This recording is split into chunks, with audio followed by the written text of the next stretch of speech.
سبھی ناظرین اور سامعین کی خدمت میں ایم خورشید خان کا آداب۔ بھائیو اور بہنوں، آج میں آپ کے لیے تیسرا مضمون لے کر حاضر ہوا ہوں جس کا عنوان ہے منشی پریم چند۔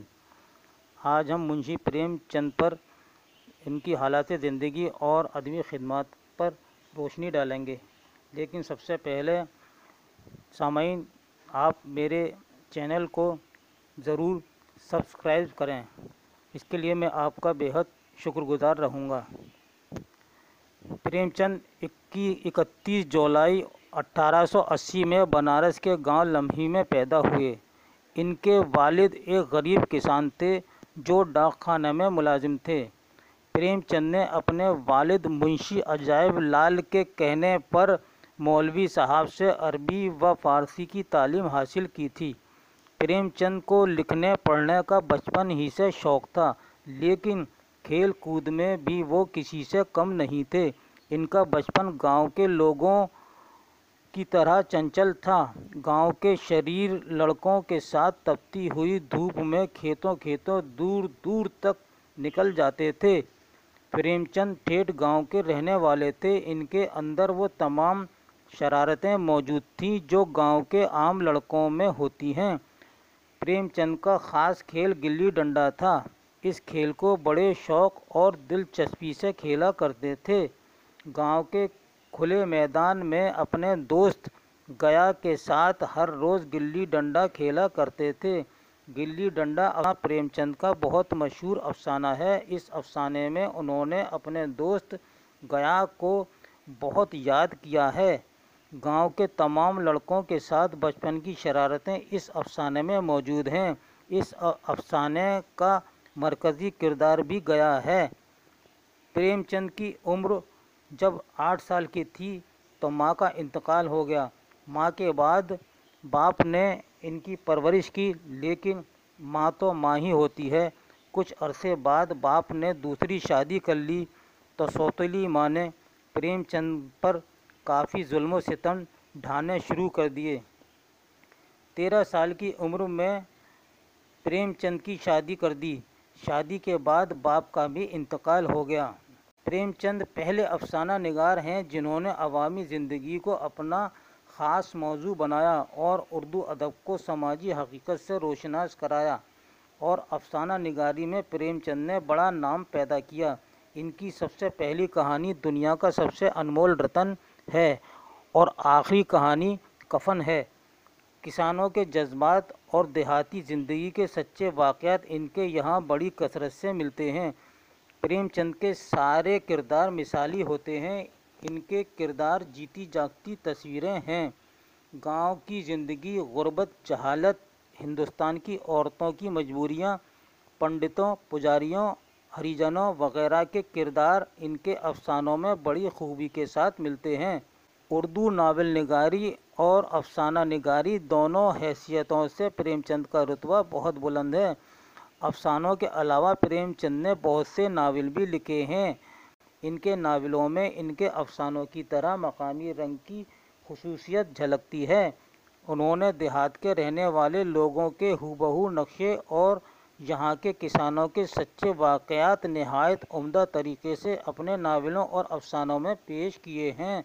افسانوی ادب میں پریم چند پہلے افسانہ نگار ہیں جنہوں نے دیہات میں رہنے والے غریب طبقے کی زندگی اور ان کے مسائل کو اپنا خاص موضوع بنایا۔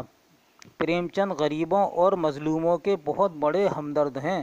پریم چند کا اصل نام دھن پت رائے تھا، لیکن گھر میں نواب رائے کے نام سے مشہور تھے۔